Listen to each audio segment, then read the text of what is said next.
Want to know which apps are running on your Windows 11 PC? Here's a quick guide to finding all active applications.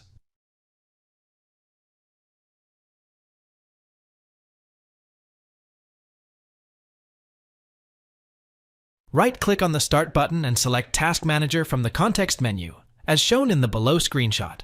Click Processes tab, and under this tab, you can see various applications running on your system. Right-click on any application that you want to close and select End Task from the context menu, as shown below. Close the Task Manager.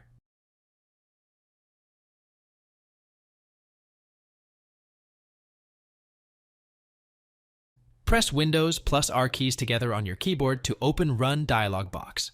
Type CMD in the Run box, and press Ctrl plus Shift plus Enter keys together on keyboard to open Command Prompt as admin. Type Task List in the command prompt and hit Enter key. You can also use the below command to get all the list of processes running on your system. You can close the command line tool window. Thanks for watching. If it helps, make sure to hit a like and subscribe.